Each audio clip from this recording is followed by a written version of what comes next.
പ്രിയ സുഹൃത്തുക്കളെ, ഇന്ന് MP വീരേന്ദ്രകുമാർ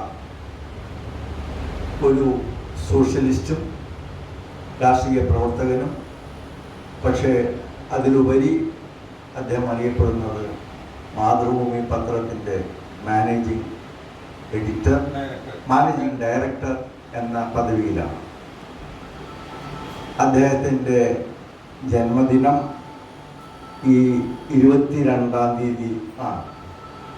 ആ സമയത്ത് ഈ സന്ദർഭത്തിൽ നമ്മൾ അദ്ദേഹത്തിനെ ഓർക്കുക എന്നൊരു കർത്തവ്യം കൂടി നമ്മളിലുണ്ട്. ഇത്രയും പ്രതിഭാശാലിയായ ഒരു വ്യക്തിത്വമാണ് ശ്രീ MP വീരേന്ദ്രൻ. ഇന്ന് അദ്ദേഹത്തെ പറ്റി സംസാരിക്കാൻ നമുക്ക് കിട്ടിയിട്ടുള്ളത് ശ്രീ K. രഘുനാഥൻ ഒരു നോവലിസ്റ്റുമാണ്. അത് പറയേണ്ട ഒരു ആവശ്യമില്ല.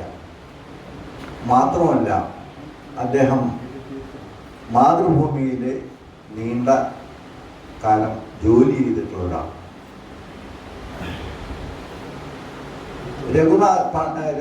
രഘുനാഥൻ ഒരുപക്ഷെ മാതൃഭൂമിക്ക് വേണ്ടി സേവനമനുഷ്ഠിച്ച് ജീവിതകാലം മുഴുവൻ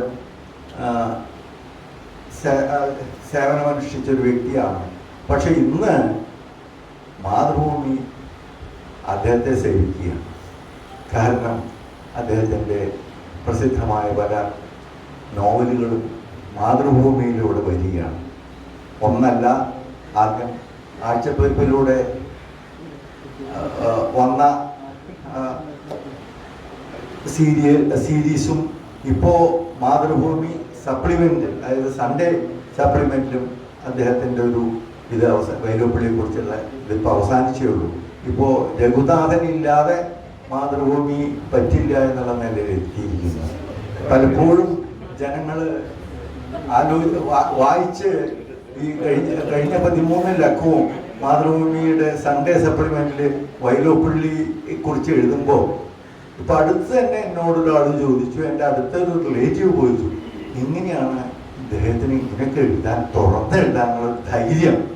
കാരണം ഒരുപക്ഷെ വൈലോപ്പിള്ളി കവിതകളെ വിട്ട് അദ്ദേഹത്തിൻ്റെ സ്വകാര്യ ജീവിതത്തിലേക്കും കൂടി കടന്നാണ് അദ്ദേഹം എഴുതിയിട്ടുള്ളത്. സാധാരണക്കാർക്ക് അതിനൊരു ധൈര്യം ഉണ്ടാവില്ല.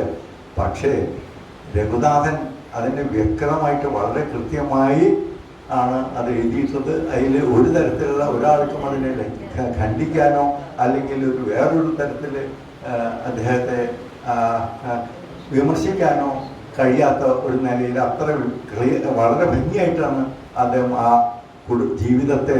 അപ്പോഴും ആൾക്കാരെന്നോട് ചോദിക്കുമ്പോൾ 2 മക്കളില്ലേ, അവർ വലുതും പറയില്ലേ, പറഞ്ഞാൽ എന്താ പ്രത്യേകിച്ച്, അങ്ങനെയാണ് അത് മറ്റൊരു കാര്യം. അപ്പം ഇന്ന് അങ്ങനെ രഘുനാഥൻ അതിനെഴുതിയിട്ടുള്ള ആ 2 ഇതും വളരെ വ്യത്യാസം കഴിഞ്ഞിരിക്കുകയാണ്. അപ്പോൾ അങ്ങനെ രഘുനാഥൻ്റെ ഒരു ആണ് ഇതിൻ്റെ ഉദ്ഘാടകനായിട്ടുള്ളത്. ഇനി കൃഷ്ണകുമാർ, അദ്ദേഹം മാതൃഭൂമിയിലാണ്. മാതൃഭൂമിയിൽ ന്യൂസ് എഡിറ്ററായിട്ട് ഇവിടെ തൃശ്ശൂർ എഡിഷനിൽ കഴിഞ്ഞ 30 വർഷമായി ഇപ്പോൾ മാതൃഭൂമിയിലായിട്ട്. അപ്പോൾ മാതൃഭൂമി എന്ന ആ പത്രത്തിൻ്റെ ഒരു മഹത്വം അത് വീരേന്ദ്രകുമാറുമായിട്ട് ബന്ധപ്പെട്ടിരിക്കുകയാണ്. അങ്ങനത്തെ 2 വ്യക്തികളെയാണ് നമുക്ക് ഇന്ന് ഇവിടെ ഇന്ന് സംസാരിക്കാൻ, വീരേന്ദ്രകുമാറിനെ ഓർക്കാൻ വേണ്ടിയിട്ടും സ്മരിക്കാൻ വേണ്ടിയും വന്നിട്ടുള്ളത്. ഇനി സ്വാഗതം ആശംസിക്കുന്നത് ഷാജു പുതൂരാണ്. ഷാജു പുതൂര് ഇപ്പോൾ വരും, അടുത്ത് മറ്റേ ട്രാഫിക് ജാമിൽ പെട്ടിരിക്കുകയാണ്, വരുന്നുണ്ട്. ഷാജു പുതൂര് അദ്ദേഹത്തിൻ്റെ അച്ഛൻ പുതൂർ ഉണ്ണികൃഷ്ണനും വീരേന്ദ്രകുമാറുമായിട്ട് വളരെ അടുത്ത ബന്ധമാണ് ഉണ്ടായിരുന്നത്. അതെനിക്ക് നന്നായിട്ട് അറിയാം. കാരണം ഒരിക്കൽ മാടമ്പ് കുഞ്ഞുകുട്ടനുമായിട്ട് ഞാൻ അദ്ദേഹത്തിൻ്റെ അച്ഛൻ്റെ പുതൂർ ഉണ്ണികൃഷ്ണൻ്റെ വീട്ടിൽ പോയി. മാടമ്പിന് എന്തോ ഒരു കാര്യം സംസാരിക്കാനുണ്ടായിരുന്നു. അവിടെ ചെന്നു. ഇപ്പോൾ വീരേന്ദ്രകുമാറിനെ പോലെയുള്ള ഒരാളോട് പെട്ടെന്ന് സംസാരിക്കാനോ കാണാനോ പറ്റാറില്ല. ഞാൻ തന്നെ അത്ഭുതപ്പെട്ടു. പുതൂർ നേരെ ടെലിഫോൺ എടുത്ത് MP വീരേന്ദ്രകുമാറായിട്ട് സംസാരിക്കും. അപ്പോൾ അവർ തമ്മിൽ അടുത്ത ബന്ധം മടമ്പനോട് പറഞ്ഞിട്ടുണ്ടത് നമുക്കൊന്ന് പുതൂരിൻ്റെ വീട്ടിൽ പോവുക. അങ്ങനെയാണ് ഗുരുവായൂർ പോയത്. അപ്പോൾ വളരെ അടുത്ത ബന്ധമുള്ള പുതൂർ ഉണ്ണികൃഷ്ണൻ്റെ മകനാണ് ഷാജു പുതൂർ. അപ്പോൾ ഇന്ന് നമുക്ക് അങ്ങനെ കിട്ടിയിട്ടുള്ള പല ആൾക്കാരും ഇന്ന് നമ്മുടെ വേദിയിലിരിക്കുന്നവരൊക്കെ നമുക്ക് കിട്ടിയ അദ്ദേഹത്തെക്കുറിച്ച് പറയാൻ വളരെ പ്രാപ്തരായിട്ടുള്ള ആളുകൾ തന്നെയാണ്. ഇനിയിപ്പോൾ ഞാൻ എന്താണ് മറ്റേ വീരേന്ദ്രകുമാരൻ എൻ്റെ ബന്ധം കുറച്ചുകൂടി വ്യത്യാസമായിട്ടാണ്. ഞാൻ ഒരു പത്രപ്രവർത്തകൻ എന്ന നിലയിലുള്ള ഒരു ബന്ധം, അതൊരു ബന്ധം ചില ഡൽഹിയിലായിരുന്നു കുറേ കാലം ഞാൻ. അദ്ദേഹം 96-ലും 97-ലൊക്കെ കേന്ദ്രമന്ത്രിസ്ഥാനം വഹിച്ച ആളാണ് വീരേന്ദ്രകുമാർ. 1987 കേരളത്തിലെ ക്യാബിനറ്റിലും അദ്ദേഹം മന്ത്രിയായി. പക്ഷേ വെറും 48 മണിക്കൂറോ മറ്റോ അദ്ദേഹം ആ സ്ഥാനം വഹിച്ചുള്ളൂ. ഒരു വനത്തിൽ നിന്ന് മരം മുറിക്കാൻ പാടില്ല എന്നുള്ളൊരു ഉത്തരവ് അദ്ദേഹത്തിന്, വനം പരിസ്ഥിതി മന്ത്രിയായിരുന്നു, എന്തോ കാരണത്താൽ ആ ഒരൊറ്റ കാര്യത്തിലാണ് അദ്ദേഹത്തിന് ആ ഉത്തരവ് ഇറക്കി 48 മണിക്കൂറിനുള്ളിൽ അദ്ദേഹത്തിന് രാജിവെക്കേണ്ടി വന്നു. അപ്പോൾ കേരള നിയമസഭയിൽ ഒരു അംഗമായിട്ടും മന്ത്രിസഭയിൽ അംഗമാക്കുകയായിട്ടാണ് കേരളത്തിൽ നിന്ന് അന്ന്. അപ്പോൾ ഒരു മികച്ച പാർലമെന്റേറിയൻ എന്ന് പറഞ്ഞു കഴിഞ്ഞാൽ സാമാജികൻ കേരള അസംബ്ലിയിലും അദ്ദേഹം ഉണ്ടായിട്ടുണ്ട്.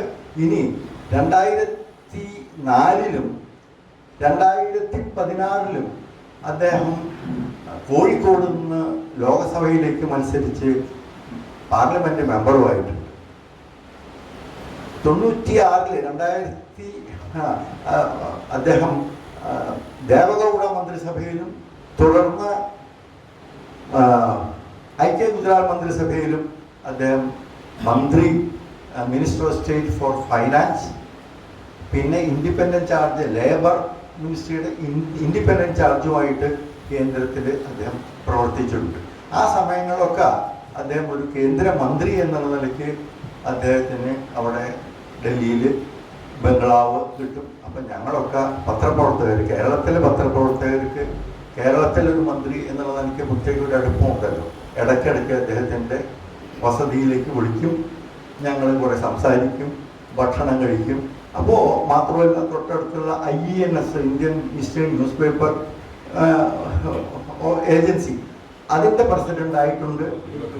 പ്രസ് ട്രസ്റ്റ് ഓഫ് ഇന്ത്യ, അതിൻ്റെ പ്രസിഡൻ്റായിട്ടുണ്ട്. അപ്പോൾ അങ്ങനെയൊക്കെ ഞങ്ങളുടെ ഒരു അടുപ്പം, വളരെ ഒരു അടുപ്പമായിരുന്നു. സംസാരിക്കാനും ഇടപഴകാനും ഒക്കെ ഇപ്പോൾ വീരേന്ദ്രകുമാർ അങ്ങനെ ഒരു താല്പര്യം ഉണ്ടായിരുന്നു. അപ്പോൾ ഇതൊക്കെയാണ് എനിക്ക് വീരേന്ദ്രകുമാറിനോട് ഒരു ബഹുമാനവും അടുപ്പൊക്കെ എനിക്ക് ഉണ്ടാവാൻ കാരണം. ഷാജു പുതൂരിയുടെ എത്തി. ഏതായാലും ഞാൻ പറഞ്ഞുകൊണ്ട് അദ്ദേഹത്തിൻ്റെ അച്ഛൻ പുതൂർ ഉണ്ണികൃഷ്ണനായിട്ടുള്ള ബന്ധം ഇങ്ങനെയുള്ള കാര്യങ്ങളിലാണ്. അപ്പോൾ ഷാജു ഇത്തരം കാര്യങ്ങളിൽ അദ്ദേഹത്തിൻ്റെ അച്ഛൻ്റെ ഒരു അടുത്ത സുഹൃത്ത് വളരെ എന്നുള്ള നിലയ്ക്ക് ഷാജുവിന് പല കാര്യങ്ങൾ നേരിട്ട് കാണാനും ഒക്കെ സാധിച്ചിട്ടുണ്ട്, മനസ്സിലാക്കാനും കഴിഞ്ഞിട്ടുണ്ട്. അപ്പോൾ ഇന്ന് അദ്ദേഹമാണ് ഇതിൻ്റെ അധ്യക്ഷ പദവി അലങ്കരിക്കുന്നത്.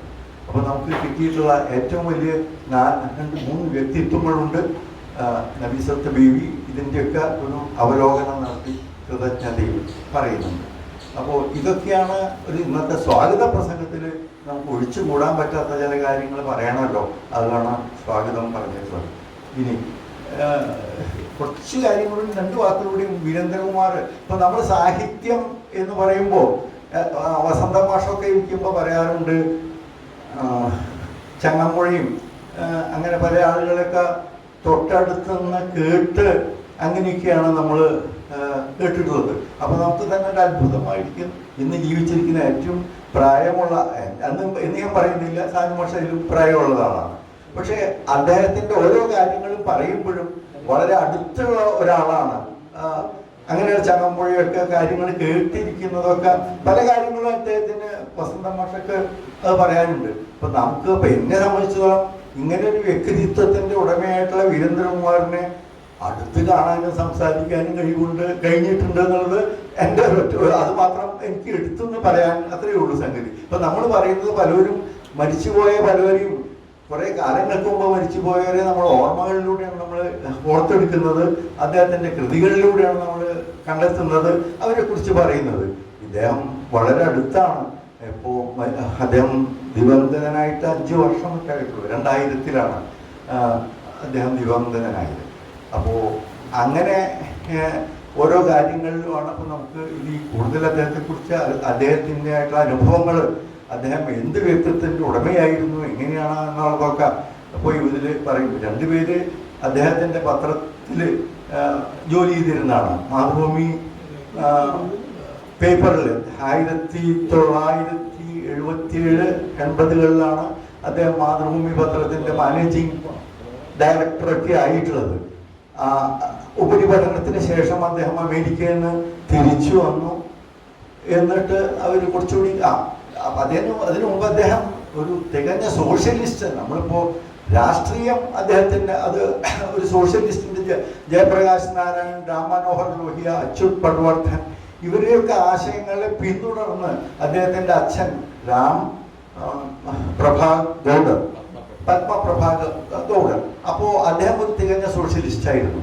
അപ്പോൾ ഒരു ഫ്യൂഡൽ കുടുംബത്തിൽ എത്രയോ ഇപ്പോഴും അദ്ദേഹത്തിന് വയനാട്ടിൽ 300 ഏക്കർ കോഫി എസ്റ്റേറ്റുകളെല്ലാം ഉള്ള ഒരാളാണ് മറ്റേ വീരേന്ദ്രകുമാർ. അപ്പോൾ ഒരു ഫ്യൂഡൽ വ്യവസ്ഥിതിയിൽ ജനിച്ച് കണ്ട് വളർന്ന ഒരു വ്യക്തി ഏറ്റവും താഴ്ന്നിറങ്ങി ജനങ്ങളോട്, സാധാരണക്കാരായിട്ടുള്ള ജനങ്ങളോട് ഇടപെടുകയും അവരുടെ വിഷമങ്ങൾ പരിഹരിക്കാൻ ശ്രമിക്കുകയും ചെയ്തിട്ടുള്ള ഒരു വ്യക്തിത്വം കൂടിയാണ് ശ്രീ വീരേന്ദ്രകുമാർ. അതുതന്നെയാണ് പ്രതിഫലിച്ചത് മാതൃഭൂമിയിലും. അന്ന് അദ്ദേഹം 1980 മാനേജിങ് എഡിറ്ററായിട്ട് മാതൃഭൂമിയെ നയിച്ചത് വീരേന്ദ്രകുമാർ തന്നെയാണ്. അതിൽ യാതൊരു സംശയവുമില്ല. അപ്പോൾ ആ പത്രത്തിൻ്റെ വളർച്ച, അദ്ദേഹം മാതൃഭൂമി എഡിറ്ററായി ചാർജ് എടുത്ത ശേഷം അദ്ദേഹത്തിന് കിട്ടിയ ഏറ്റവും അനുഗ്രഹം അന്ന് KP കേശവമേനോൻ, നാലപ്പാട്ട് നാരായണ മേനോൻ ഇവരൊക്കെ നയിച്ചിരുന്ന, അതായത് അന്നത്തെ സ്വാതന്ത്ര്യ സമരത്തിൻ്റെ ഒരു മുഖം ആയിരുന്നു ഈ മാതൃഭൂമി പത്രം. അതിൽ തീർച്ചയായിട്ടും ഇപ്പോഴും ഓർക്കുന്നത് അങ്ങനെ മറ്റൊരു പത്രത്തിനും അവകാശപ്പെടാൻ പറ്റാത്ത ഒരു റോളാണ് മാതൃഭൂമി അന്ന് കേരളത്തിലുണ്ടായിരുന്നത്, ദേശീയമായിട്ടും. അപ്പോൾ അങ്ങനെയുള്ള ഒരു പത്രത്തിൻ്റെ അമരക്കാരനായിട്ടാണ് ആ പത്രത്തിനെ വളർത്തിയെടുത്തതും കൊണ്ടുവന്നതൊക്കെ അദ്ദേഹത്തിൻ്റെ ഒറ്റ കഴിവാണ്. അപ്പോൾ പ്രത്യേകിച്ച് സോഷ്യലിസ്റ്റ് ചിന്താഗതിയുള്ളൂ. ഇപ്പോൾ നമുക്ക് ഏറ്റവും കൂടുതൽ പറഞ്ഞെടുക്കേണ്ടതാണ് പാലക്കാട് പ്ലാച്ചിമല.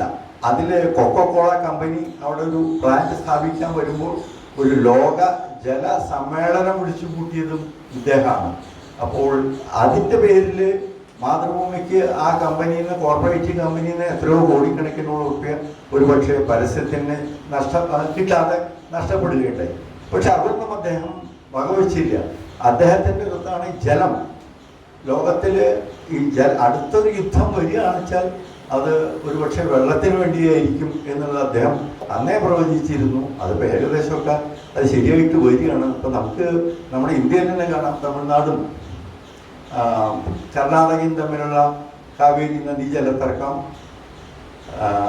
പിന്നെ ബംഗ്ലാദേശ് ഇന്ത്യയും തമ്മിൽ ടീസ്റ്റാ റിവറിൻ്റെ ജലത്തിൻ്റെ ഒഴുക്കിനെ കുറിച്ചിട്ടുള്ള ഒരു തരത്തിലുള്ള അവർ തമ്മിലുള്ള തർക്കം. ഏറ്റവും അടുത്ത് ഇപ്പോൾ കാണുന്നത് നമുക്കറിയാം, സിന്ധു ജല നദീ കരാറ്, നമ്മളെ ഇന്ത്യയും പാകിസ്ഥാനും തമ്മിലുള്ള അത് ഇന്ത്യ എടുത്തിട്ടുള്ള ചില തീരുമാനങ്ങൾ. അപ്പോൾ ജലം വളരെ അത്യന്താപേക്ഷിതമാണ്. അതിനു വേണ്ടിയിട്ടുള്ളതാണ് അദ്ദേഹം പ്ലാച്ചിമടയിലെ അവിടുത്തെ ജനങ്ങൾ ആ ഒരു കമ്പനി വന്നു കഴിഞ്ഞാൽ മലിനജലം ആകുന്ന ആ ജലത്തിന് എതിരായിട്ട് അവിടുത്തെ ജനങ്ങളുടെ സാധാരണക്കാരായിട്ടുള്ള ജനങ്ങളെ ബാധിക്കുമെന്നുള്ള തിരിച്ചറിവിലാണ് അദ്ദേഹം ഇത്തരമൊരു മുൻകൈയെടുത്ത് ആ കമ്പനി അവസാനം അവിടെ നിന്ന് പൂട്ടി പോണ്ടി വന്നു. അവിടെ പ്രവർത്തിക്കാൻ അനുവദിച്ചു പോലുമില്ല. അപ്പോൾ ഇതൊക്കെ അദ്ദേഹത്തിൻ്റെ ഗുണഗണങ്ങളിൽ ചില കാര്യങ്ങളിൽ പെട്ടതാണെന്ന് സംശയമില്ല. പിന്നെ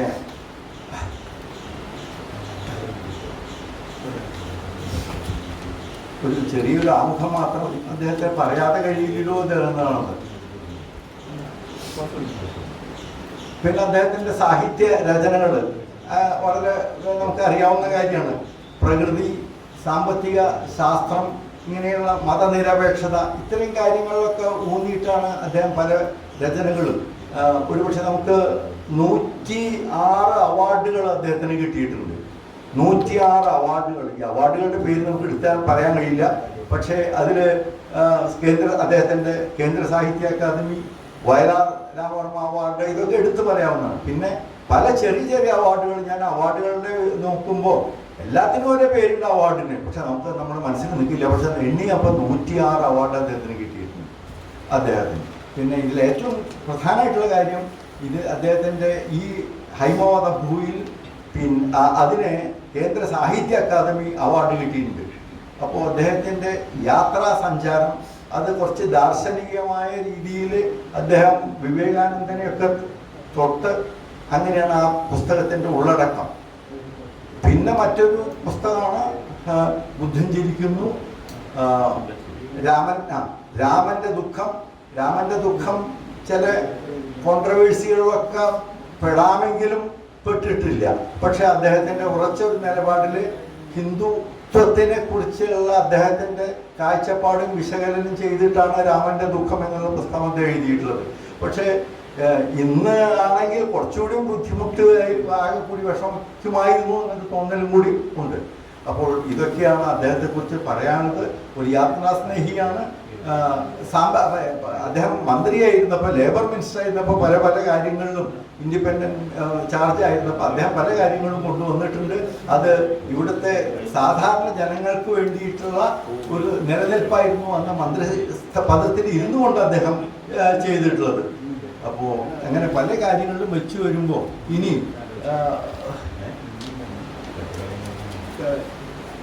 മാതൃഭൂമി തന്നെ നോക്കി എന്തെല്ലാം പ്രധാന കാര്യങ്ങളാണ് മാതൃഭൂമിയിൽ അദ്ദേഹം അന്ന് 2 എഡിഷനായിട്ട് തുടങ്ങിയ മാതൃഭൂമി 1980 2 എഡിഷനായിട്ട്, വെറും 2 എഡിഷനായിട്ട് തുടങ്ങിയ മാതൃഭൂമി ഇന്ന് 15 എഡിഷനോ മറ്റോ ഉണ്ട്. അതുമാത്രമല്ല, മാതൃഭൂമി പത്രവും മാത്രമല്ല, ഇപ്പം എന്തൊക്കെയാണ്, മാതൃഭൂമി വീക്കിലി ഉണ്ട്. പത്രത്തിനെക്കാട്ടിലും ഇപ്പോൾ പ്രചാരം കൂടുതലും മാതൃഭൂമി വീക്കിലിയാണ്. അതൊക്കെ കാരണം നമ്മളെ രഘുനാഥൻ സാറിനെ പോലുള്ളവരൊക്കെ അതിൽ എഴുതുന്നു എന്നുള്ളതാണ്. അങ്ങനെ മറ്റൊരു കാര്യങ്ങൾ. ഇപ്പോൾ മാതൃഭൂമിയിൽ തന്നെ മുകുന്ദൻ്റെ ആ സീരീസ് അത് അവസാനിച്ചേ ഉള്ളൂ. അപ്പോഴാണ് നമുക്ക് നഷ്ടപ്പെട്ടു എന്ന്, വായനയുടെ ആ സുഖം നഷ്ടപ്പെട്ടു എന്ന് തോന്നിയ ആ സമയത്താണ് രഘുനാഥൻ്റെ കാൽവയ്പ്. പിന്നെ തൊഴിൽ വാർത്ത, സ്പോർട്സ് മാസിക, ആരോഗ്യ മാസിക, യാത്ര, മാതൃഭൂമി കലണ്ടർ. ഇന്നിപ്പോൾ കേരളം മുഴുവൻ ഏറ്റവും ഇഷ്ടപ്പെടുന്ന ഒരു കലണ്ടറാണ് മാതൃഭൂമി കലണ്ടർ. പോട്ടെ, അതൊക്കെയാണ് അദ്ദേഹം അതിൻ്റെ ചുക്കാൻ പിടിച്ച് ഉള്ളപ്പോൾ കാര്യങ്ങൾ ചെയ്തിരുന്നത്.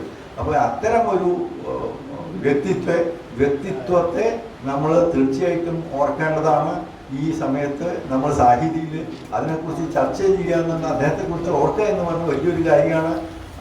അപ്പോൾ അല്ലെങ്കിൽ അദ്ദേഹത്തിൻ്റെ ഈ 5 വർഷം മുമ്പ്, ഇപ്പോൾ 5 വർഷത്തിന് മുമ്പ് 2000-ലാണ്, ജൂലൈ 22-ലാണ് അദ്ദേഹം നമ്മളോട് വിട വാങ്ങിയത്. എല്ലാ മറ്റേ 2020-ലാണ് അദ്ദേഹം വിട വാങ്ങിയത്. 5 വർഷമായി. അപ്പോൾ ഈ സമയത്ത് നമ്മൾ എല്ലാ സാഹിത്യകാരന്മാരെയും നമ്മൾ ഓർക്കുമ്പോൾ ഇങ്ങനെയുള്ള വ്യക്തിത്വത്തെക്കുറിച്ച് നമുക്ക് ഓർക്കേണ്ടതും കൂടി നമ്മുടെ ഒരു ചുമതലയാണ്, ഒരു കടമയാണ്. അതിനെ പറ്റി ആളുകളാണ് നമുക്കിവിടെ കിട്ടിയിട്ടുള്ളത്. ഇതിന് അധ്യക്ഷ സ്ഥാനത്ത് ഇരിക്കുന്നത് ശ്രീ പുതൂർ ഉണ്ണികൃഷ്ണനാണ്. സോറി, ഷാജു പുതൂരാണ്. എങ്കിലും അച്ഛൻ്റെ പേര് വീണ്ടും വരുമ്പോൾ അത് തെറ്റാണെങ്കിലും അദ്ദേഹത്തിൻ്റെ സുഖം ഉണ്ടല്ലോ കേൾക്കാൻ. അപ്പോൾ അദ്ദേഹത്തെ ഞാൻ പിന്നെ ഉദ്ഘാടകൻ ശ്രീ രഘുവാണ്. അധ്യക്ഷ പദം ഷാജു പുതൂരാണ്. അദ്ദേഹത്തെ ക്ഷണിക്കുന്നു.